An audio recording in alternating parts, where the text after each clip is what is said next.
அதிமுகவுக்கு போகிற திமுக எதிர்ப்பு வாக்குகளும் விஜய்க்கு கொஞ்சம் போகும். அதே மாதிரி விஜய்க்கு வந்து சீமானுக்கு போட்ட விஜய் ரசிகர்களும் இப்போ திரும்பி வந்துருவாங்க. அதனால ஒட்டுமொத்தமாக விஜய் பெருசாக வின் பண்ணிடுவார் சொல்கிறேன். இந்த ஓட்டெல்லாம் வரதுக்கான வாய்ப்புகள் அவருக்கு இருக்குன்னு சொல்லுவார். ஆனால் விஜய் வந்து பாஜகவை எந்த அளவுக்கு அந்த எதிர்ப்பு வலுப்படுத்துறாருன்றது இனிமேல் தான் பார்க்கணும்.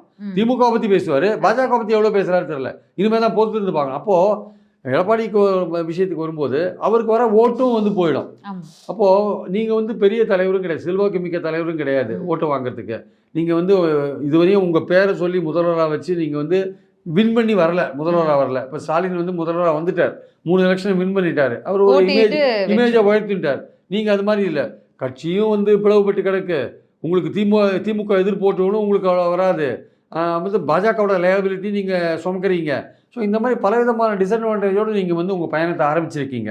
ஸோ இந்த பயணம் வந்து போகும்போது உங்களுக்கு இருக்கிற ஒரே அட்வான்டேஜ் என்னென்னா, திமுக கவர்மெண்ட்டுக்கு எதிராக பெண்களுக்கு பாதுகாப்பு இல்லை, கள்ளச்சாராயம், காவல் மரணங்கள், இதுதான் நீங்கள் பேசக்கூடிய ஒரு விஷயம் இருக்கு. ஆனால் இது மாதிரி திமுகவுக்கு எதிராக தான் நீங்கள் பார்லிமெண்ட் எலெக்ஷன்லேயே பேசுனீங்க போன வாட்டி.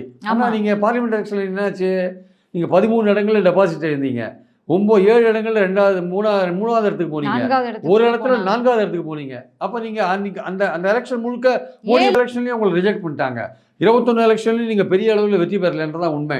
அப்படி இருக்கும்போது இந்த எலெக்ஷனில் இவ்வளவு டிஸ்அட்வான்டேஜோட நீங்கள் உங்கள் பயணத்தை ஆரம்பிச்சிருக்கீங்க. இதுக்கான வாய்ப்புகள் உங்களுக்கு என்ன, நீங்கள் ட்ரை பண்ணி பார்க்கலாம். ஸோ உங்களுக்கு திமுக எதிர்ப்பை மட்டுமே நீங்கள் பலப்படுத்துறீங்க. உங்கள் கூட்டணி ஆக்சுவலாக பார்த்தீங்கன்னா